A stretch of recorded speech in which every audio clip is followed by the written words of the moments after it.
Welcome, benchers. This is my take on Streets of Rage 2. See, we have Axel, Max, Blaze, and Skate here in this edition of the game.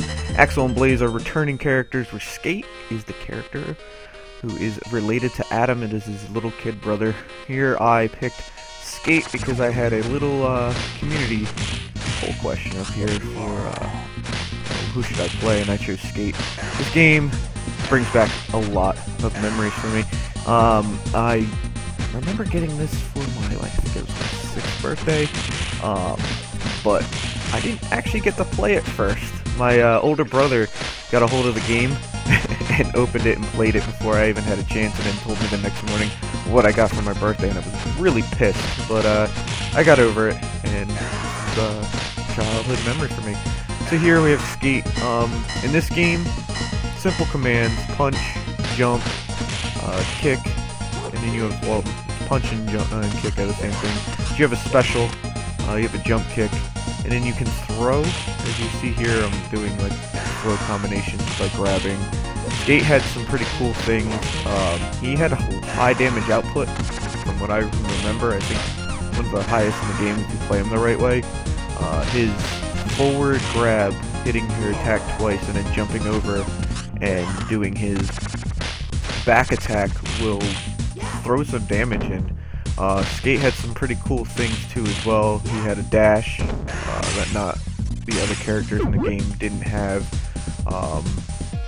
He had on his grab, if you jumped over and before you hit the back, you hit throw or hit attack. He does a throw command, which was kind of neat. I will say that. I mean, you didn't see that very much in games that had they were secret because they didn't lay them out in the manual. You had to discover them. Another cool thing about this game was the weapons that you could pick up. There was a knife, a pipe, a katana, a kunai. I believe that's it. Yeah, it was knife, lead pipe, kunai, and the katana sword. But it took into account certain things in this game. Since Skate is so tiny, when he picks up the bigger weapons like the pipe and the katana, he cannot swing them normally. He loses damage, and he swings them very slowly, like they're too heavy for him to pick up. So it's better to choose the lighter weapons with him, like the knife and the kunai. Other than that, this game is a lot of fun. You had a couple different archetype characters. You had the signals, the yellow, red, green. They were the ones in the jackets with the mohawks. Donovan was the bald guy with glasses. I forget what the other red-headed guys. They change with color palettes, but their names are random. Donovan is always really Donovan, and I think he has one more name depending on his gene color. So here we go. We have the first mini boss here. This is Jack, who has a bunch of knives. He's not hard at all. Every time you knock a knife out of him, he ends up making more. Simple as that. But let's see how I take this guy out here. See how I'm doing the combo normally. The high damage combo.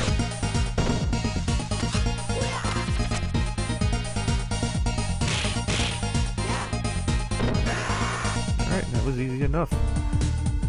Another cool thing was breakable environments in this game. As you see, I'm taking out the tables, the bar, and the chairs. Getting items. Simple standard beat 'em up from the early 90s. You get life, you get points. The more points you get, the more 1-ups you get. And the longer you last. A little downside too, forgot to say about the specials, is when you do the specials, you actually lose power on certain of them. Like Skate has a corkscrew kick.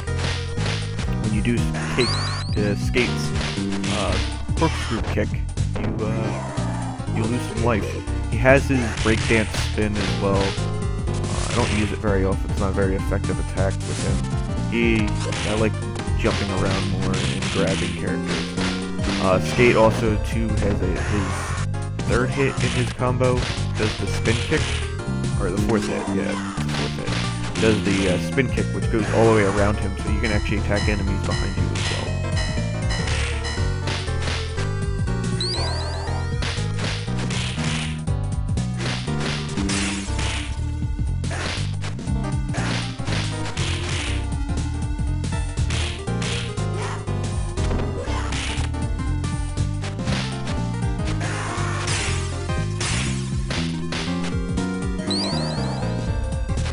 There's the boss in the background for the first stage. You don't fight him just yet. You fight another mini-boss, Electra, who I don't think we get to see in this time around, but she's a whip that she uses and she electrifies it when she can. And I think I hold her at bay, basically with jump kicks and grabs. This was a really cool thing with this game, with the multi-environment. It was one of the earlier ones that, you know, you just didn't do one board, you had multiple boards within the level with different environments.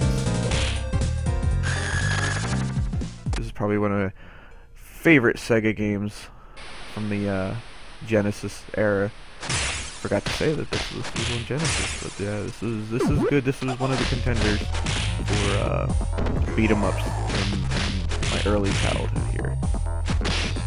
You have the first boss, Barbin, who is karate archetype. He can do roundhouse moves, he does like a front kick. He grabs and throws you. Simple stuff. Easy first boss, good introductory boss. There's the throw for the game. Now the one thing that they took out that I remember from the original game that wasn't in this game was basically you had a cop car in the first game that would come out, shoot a projectile, and clear the screen, and they replaced it with this special, like the corkscrew kick, the breakdance kick, like I was telling you earlier. And there's the first boss. Dramatic frame loss there, because you beat him. I have to be dramatic. This brings back so much memories, because the point system, I always remember trying to beat my brother's score all the time playing this game. Alright, so the next stage we have here is the city bridge. In this stage, you know, you start off with the bridge and then you go into the truck, which ends up in the bridge construction. Alright, so we get introduced in this level to the bikers. They're a pain in the ass. I always hated them. There's two different types. There's the one-hit kill, and then there's the ones that jump off their bikes, and you have to fight them. They were the ones that introduced grenades in this game, which later just becomes a pain in the ass.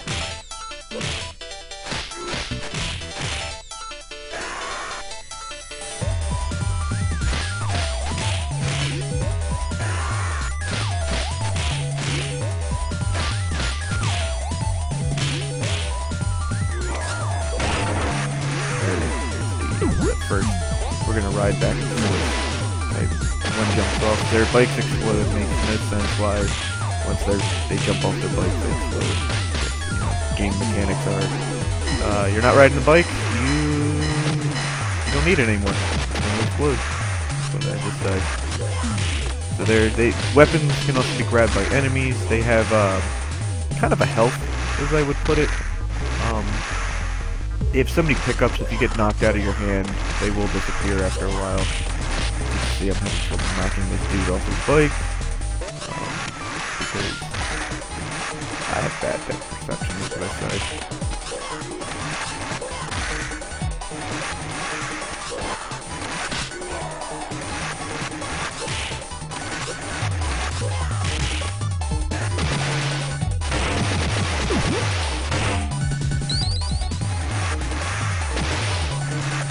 The bikers all weird have the name of a wind type of like weather. There's fog, there's gale, it's all have to do with air. I don't know why they chose to go that route with it. So there, I lost my first life. As you can see, when you come back in after you lose your first life, or any life, I should say, enemies are knocked back so they can't just jump on you and start attacking you right away.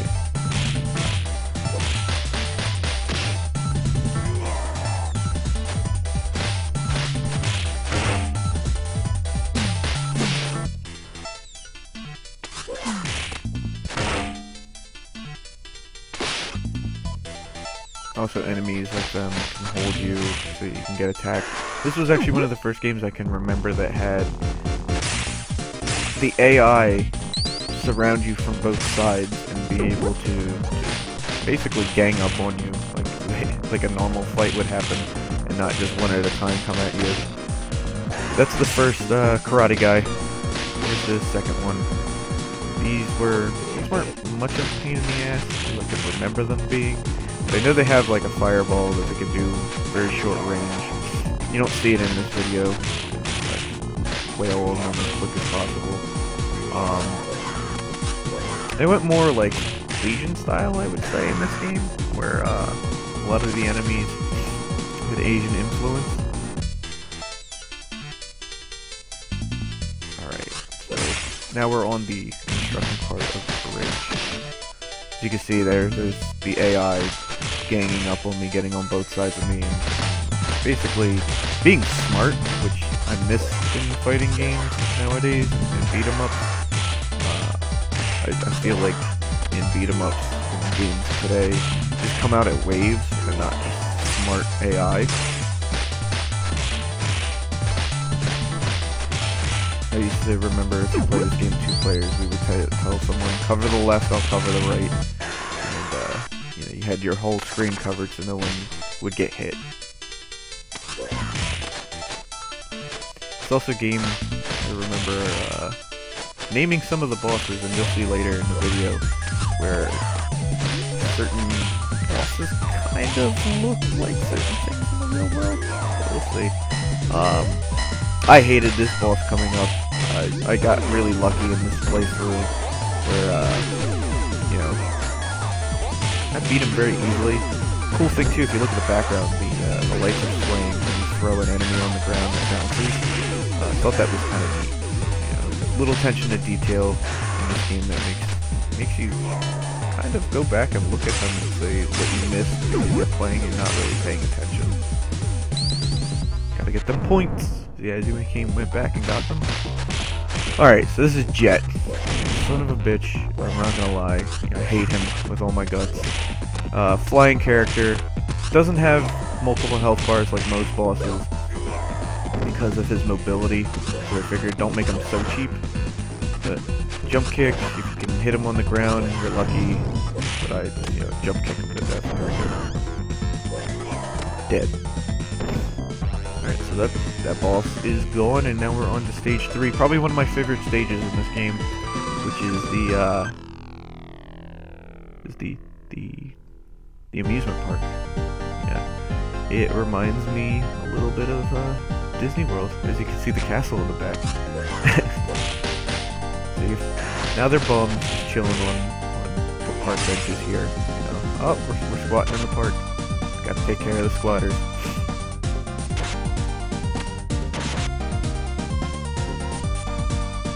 Another amazing thing in this game was the music. I can remember the soundtrack very, very vividly in my head, even before playing this game. Always stuck with me. The sound effects were kind of cool too. Everything had a voice, if I could put it. It didn't talk. There was some voice samples, but not many. It was very innovative for its time, kind of starting to move games to where they are today. Alright, so next, we have the arcade, where you start out here. Bare Knuckle, which is on the side of the arcade machine, as you see him starting to smash them here. That is actually one of Axel's moves. He has a hidden move called Bare Knuckle, which is probably one of the most overpowered things in this game. Multiple hits, drains enemy life. Didn't want to play Axel due to the fact that she didn't want to see you didn't want to do a Bare Knuckle the whole entire game, but you guys voted for me to play Skate, so I wanted to play Skate.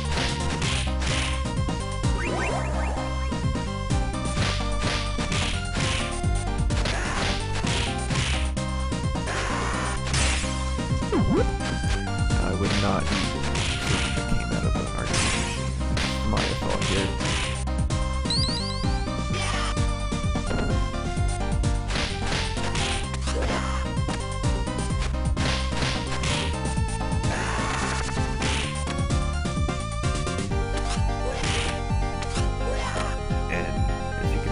another little reference here that I think that it's Disney World because the ride you're going to is Pirates, aka Pirates of the Caribbean, possibly.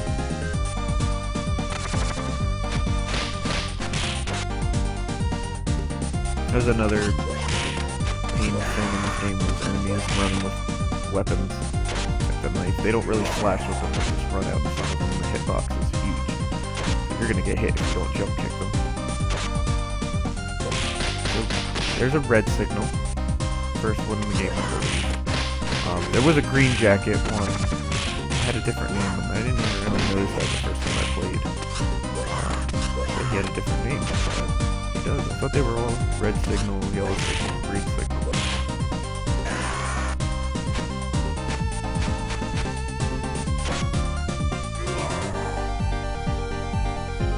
Another cool thing is you can fight enemies off screen when they got knocked off.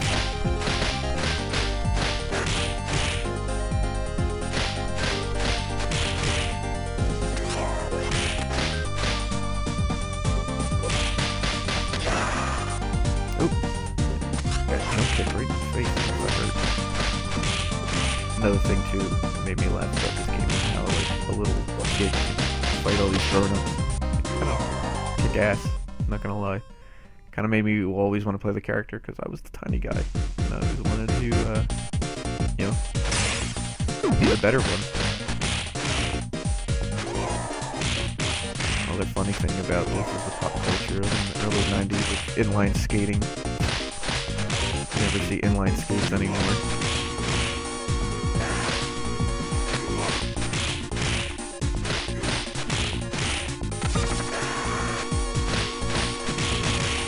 Alright, so here's the Ninja Dude. Katana. There's the katana. I think the other one is the kunai. Yep, there it is.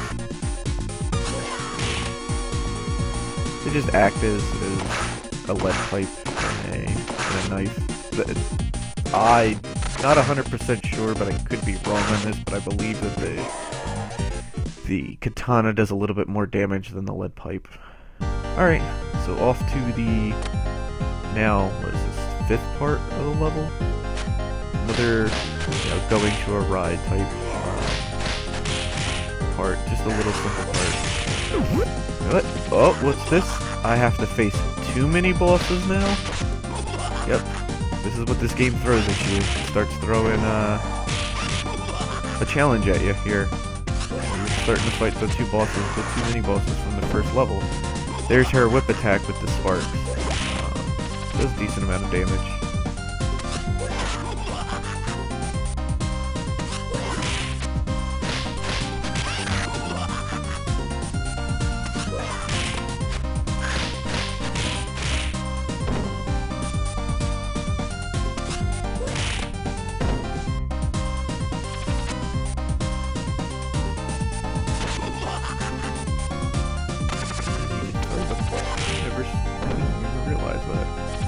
But he can only just slash with them. Never seen him really throw them. I'm learning stuff as I watch this over again here, guys.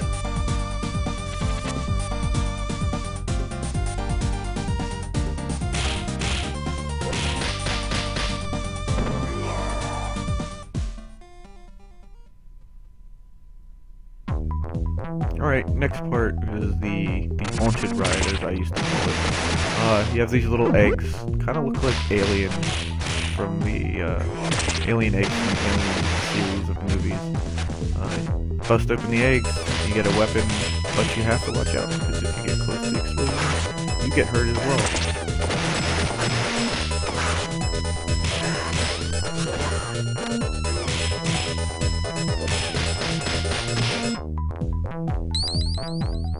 There's a purple signal.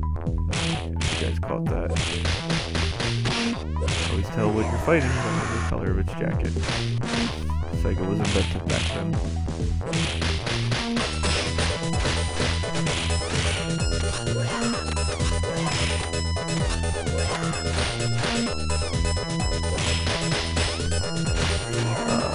I like this series. The opinion is mine.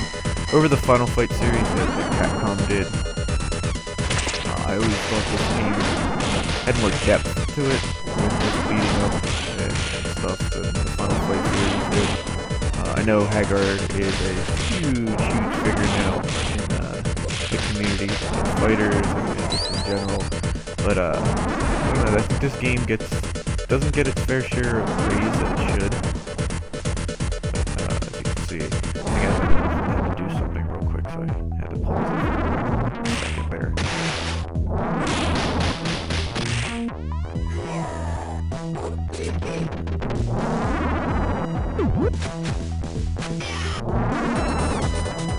Alright, so the mini boss here, the head in the background, it can hit me. Best way to take this guy out is to jump trick. If you had a bigger character, you can take him out very easily as well. But with Skate, you had to have different tactics. Not the most high damaging character, and he was very short. And he missed a lot of things that were up high.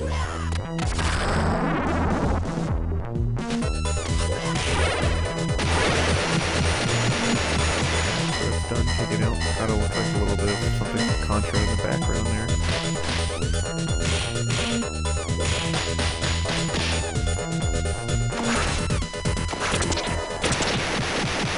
Alright, so this boss, I always thought of as Blanca from Street Fighter. As you can see, I don't really know his Zamzoom, that's his name. But he fought like Blanca so much with the flips that he would come at you in a roll. And he kind of even looks like Blanca in a sense.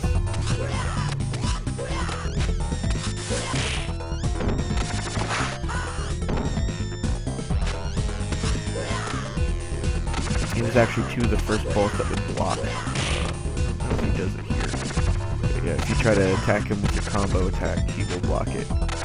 You just want to try to pick him out of the air. There goes, he blocked.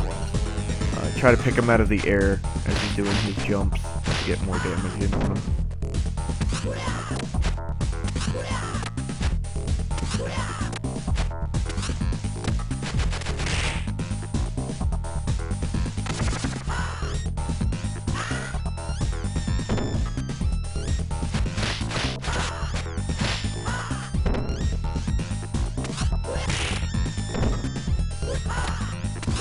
Another thing I really didn't like, well, didn't like, but it was kind of interesting, is you couldn't really get close to the bosses, because if you got anywhere near them in throw distance, they would grab you first.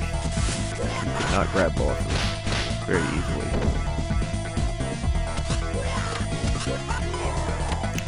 Alright, there I skate by the skin of my teeth there, by not dying again.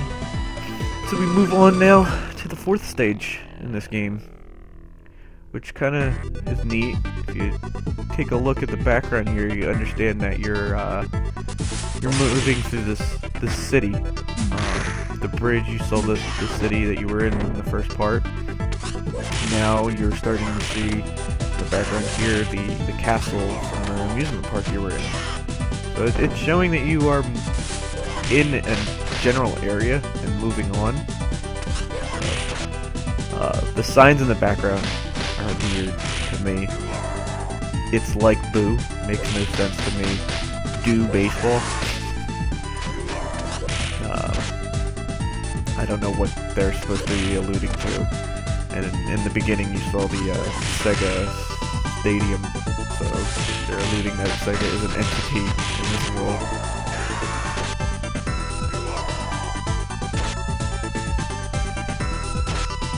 Now, I don't remember the points progression of when you gain lives, but I think it's 5,000, 15,000, 30,000, and then 60,000 in a one playthrough. It kind of doubles, but not really.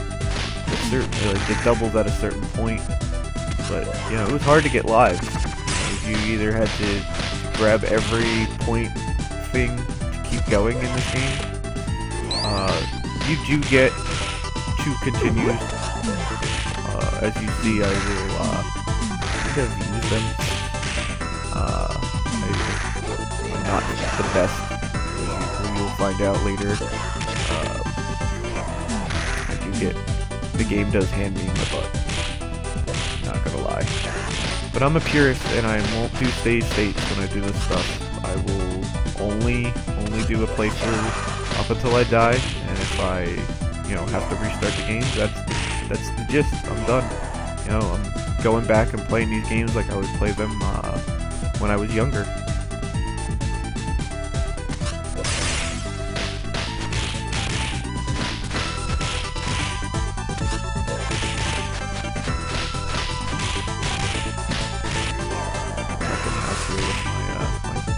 Ground combo. So now we're inside the stadium. Nothing more to really report in this part of the game. As you can see, you've seen most of the mechanics. More waves and waves of guys are starting to come through. I don't know why these guys are called LB signal, but they're called blue signal.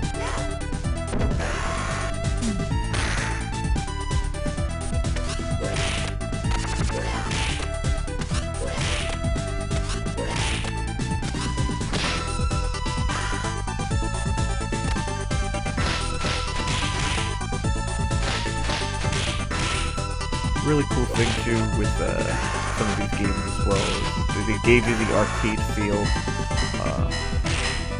through the home console port.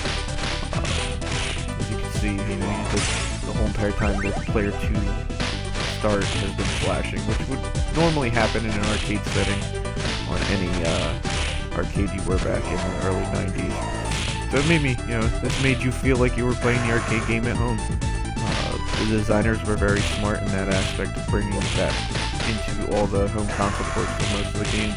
I believe Final Fight did the same thing. Any two-player game, I believe Street Fighter even had that the whole entire time you were playing the regular,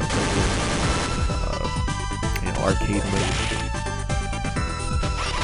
Alright, so here's another thing is that the game throws at you is two mini-bosses again.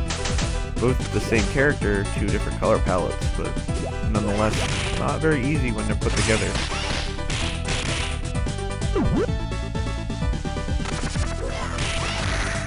But the game helps you out a little bit and always puts some sort of health regain item close to parts where they feel like you're gonna get a lot of damage thrown at you.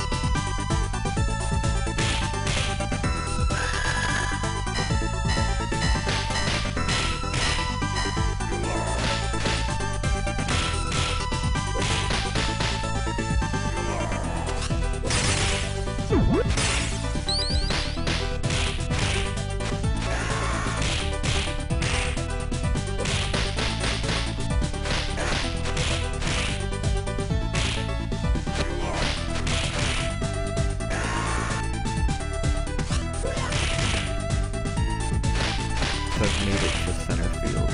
Pitcher's mound. Alright, new enemy, the Batman. Pretty agile for fat guys, I'm not gonna lie, but they have a cool attack where they jump in the air, like do a belly flop. They also have the fire breath that you have to be aware of. Very easy to take care of a hard enemy. I think they were a boss in the actual original game. So, moving on to the next part of this level, which most of these games had, which was an elevator part, where enemies would fall from the ceiling, and you had to fight them. As this elevator level progresses, the elevator starts going quicker and quicker. I don't know if the recording's going to convey that so much because of the frame cap that I have on it. But it gets pretty crazy, and you get disoriented. You can see the game is throwing more and more enemies at you at a time. Figuring that, you finally have a handle of the game, it starts ramping up, which is what I really loved about these games. It started off easy, feeling like, oh, I'm the king of the world, and then towards the later part of the game, they're like, nope, here you go, here's 8 enemies, take care of them, they all have a ton of health.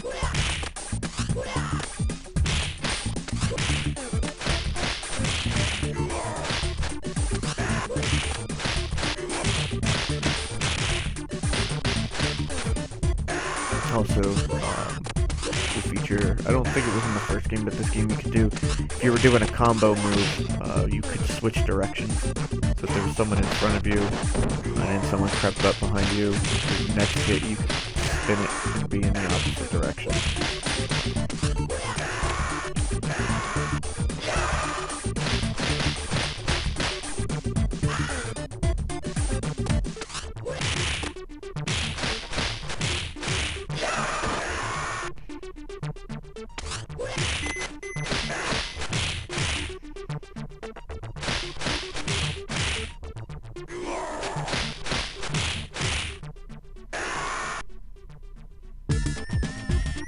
Alright, so that's the elevator part of this level.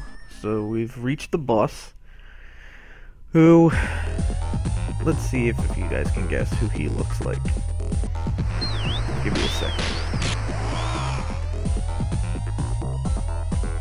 To me, this guy looked like the Ultimate Warrior. Some of his moves acted like the Ultimate Warrior. His hold, when you try to grab him and he breaks out of the hold, that reminded me of the Ultimate Warrior.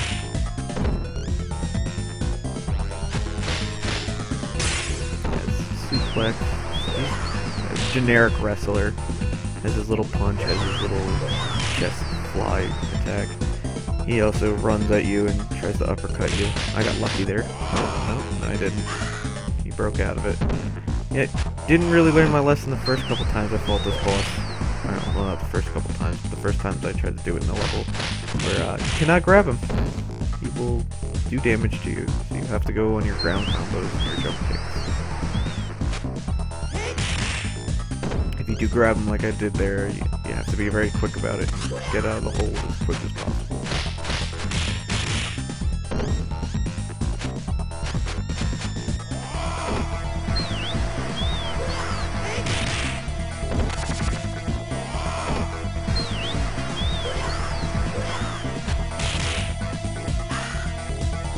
Doing so hot.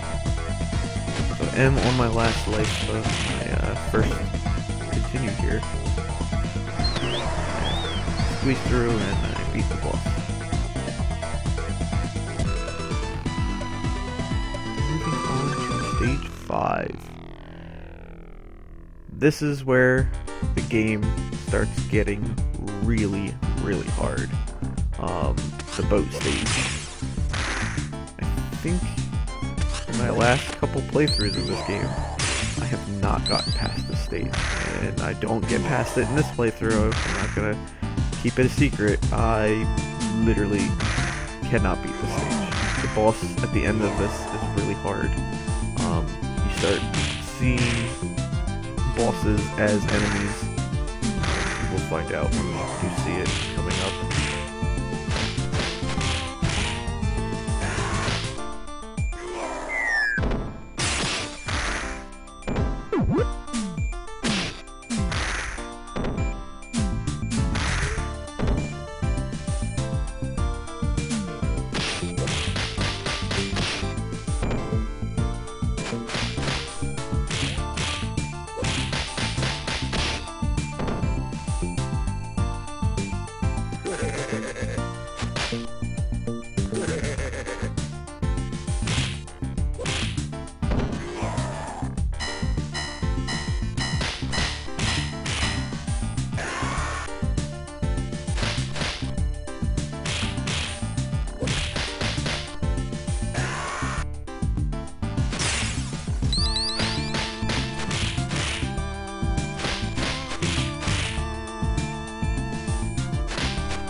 Alright, so Kickboxer Raven.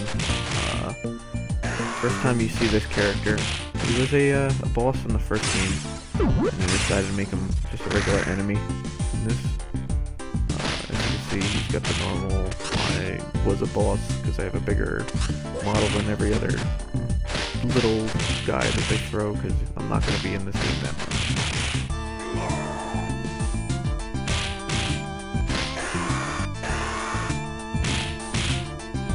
I don't want to move over any, because I can see what I'm about to fight. And I was like, nope, I'm not fighting two of them. So yep, here we go. We have the first boss from the opening level of this game now as an enemy that you have to fight. And he's got boss health. Challenge number 1, step up. You have to fight bosses.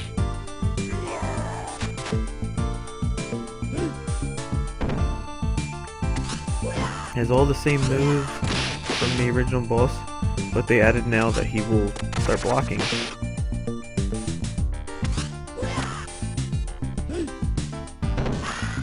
So, first continue down. When you lose all your lives, your meter gets, your score attack meter gets reset and you start all over. So I submitted my score right there for my first full playthrough.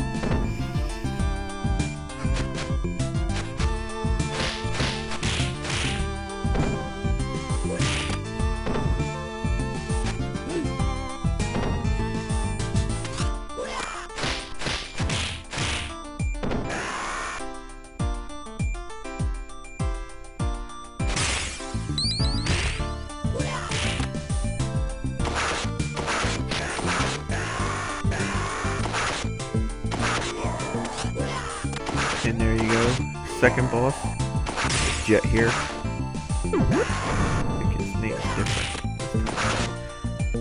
Instead of Barben, he was Wayne, the first boss. Now this guy is Jet, his name.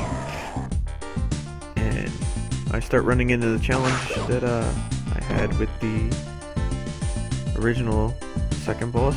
He amps up his difficulty, and this is what you start dealing with if you weren't good. Or had as lucky, have the luck, I meant to say, that I had with the second boss. This stupid slam that takes off so much health, and a stupid kick that takes off a lot of health too.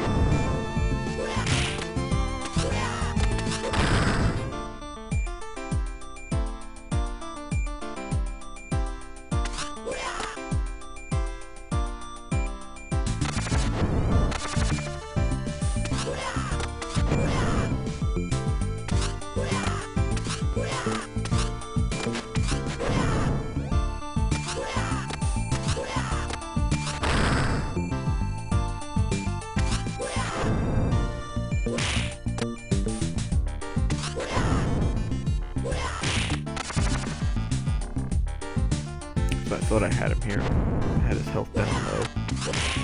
And I didn't end up getting him. It's only losing 1 life.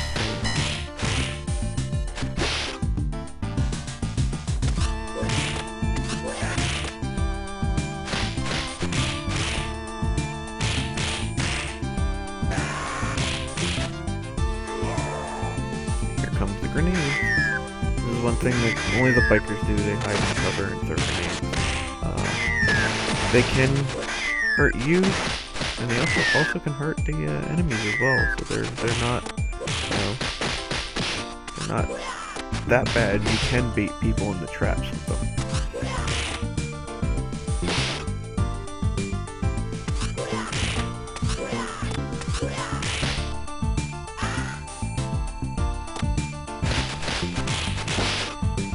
Also, too, I think this game starts to ramp up the damage that enemies do to you later in the game.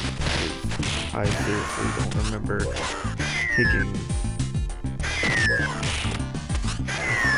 taking more hits than I do later in the game.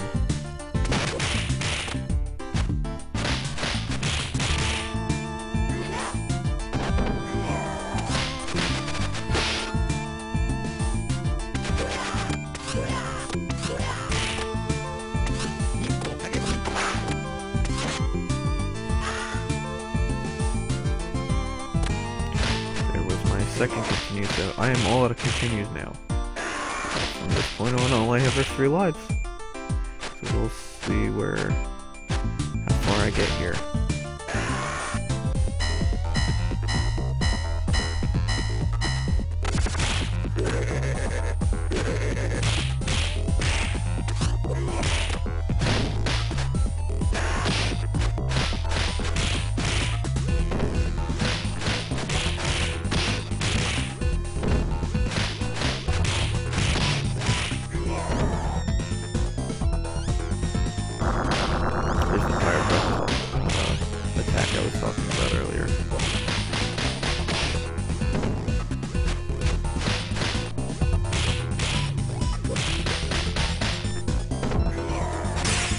Here is the boss of this level, the Russian bear.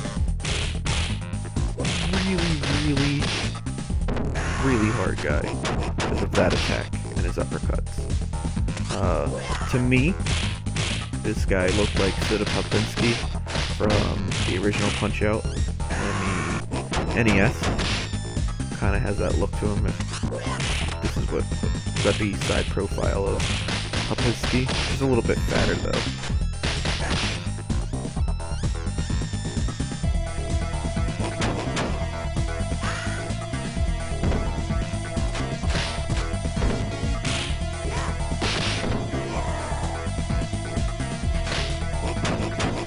I thought that was cheap. I had him in a combo. There's no way he should have grabbed me.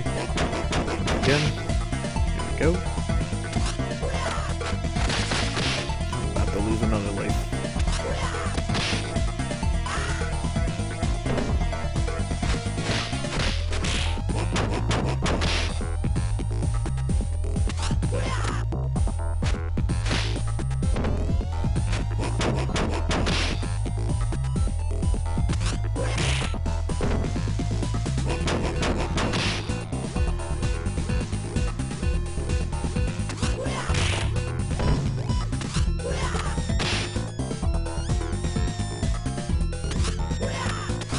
Valiant effort by me, but a uppercut ends the game for me, and that is it. I died, and that's the end of this little retro look here. Thanks for watching. Catch out more. I should be having more coming up in the next weeks.